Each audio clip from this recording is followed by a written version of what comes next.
अहिल्या की तरह सीता जी सोच गई होती, अहिल्या की तरह सीता जी सोच गई होती तो क्या होता।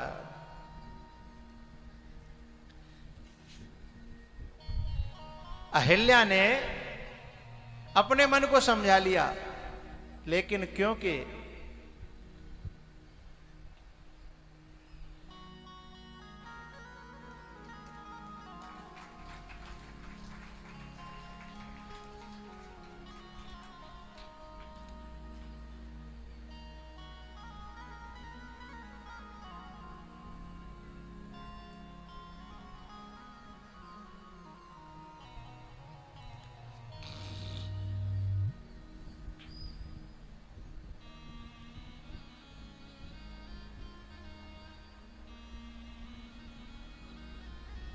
लोभ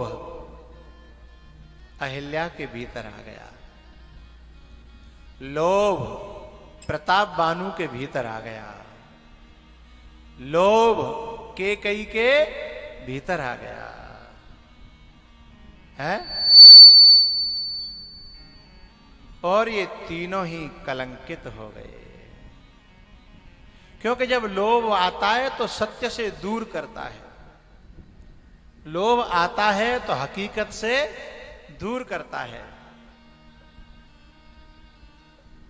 इसलिए लेकिन मैं इसमें एक प्लस पॉइंट बता रहा हूं आपको। गलती तो अहिल्या से हुई, गलती तो प्रताप भानु से भी हुई, गलती तो कैकेयी से भी हुई, और तीनों से गलती क्या हुई? कुसंग। प्रताप भानु, कैकेयी और अहिल्या, तीनों से गलती क्या हुई? कुसंग। और को न कुसंगत पाए नसाई।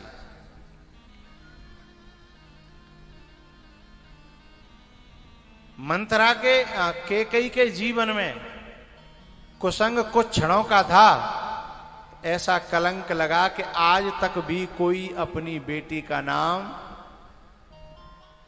काऊ को कैकेयी नाम है जा में ना, तो मंथरा तो होगो। अच्छा, मंथरा भी नहीं रखता, रखते तो नहीं है, पर कोई यदि ज्यादा गड़बड़ कर रही है तो गुस्सा में कह ज्यादा मंथरा मत बने, तो कहीं मंथरा नाम पर नहीं जाए, इस बात का भी डर लगता है। हाँ या ना बोलो है। तो को न कुसंगत पाए न साई, को न कुसंगत पाए न साई, को न कुसंगत।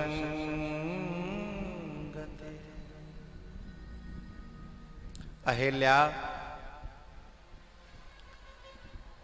थोड़ी देर तक अपने मन की बात सुन लेती तो बात बन जाती, लेकिन भीतर वाले की बात उसने बंद कर दी।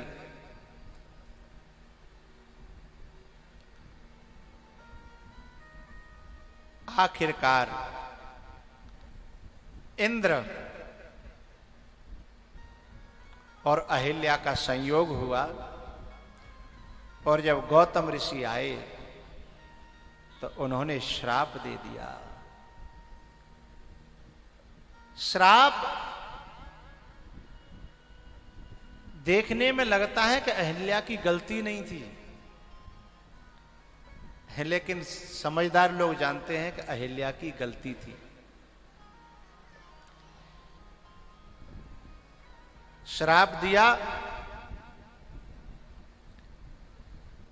लेकिन भैया मुझे यहां जो प्लस पॉइंट है ना, वो ये है जो कहना है कि अहिल्या ने अपनी गलती को स्वीकार किया कि गलती तो हुई है, श्राप को भी स्वीकार किया। और नहीं समझिएगा,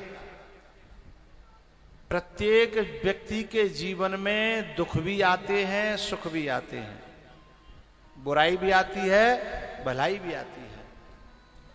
लेकिन जो व्यक्ति सब में भगवान की कृपा मानता है तो बुराई का फल भी अच्छा निकल करके आता है एक न एक दिन। बुराई का फल भी अच्छा निकल करके आता है एक न एक दिन। लेकिन जो माने भगवान की कृपा, तो आज जब भगवान ने अहिल्या की कथा सुनी तब स्वीकार किया कि मुझे जो शाप लगा था, हे राम जी, जब भगवान के चरणों की रज मिली और जब वो प्रकट हुई तो अहिल्या ने स्वयं स्वीकार किया। क्या? मुनि श्राप जो दीना अति भल कीना, परम अनुग्रह में माना। एक बात बताऊं भैया, इस धरती पर जो जन्मा है गलती किससे नहीं होती, लेकिन गलती को गलती मान ले और उसी दिन से फिर भगवान के भजन में लग जाए तो श्राप भी वरदान बन जाएगा।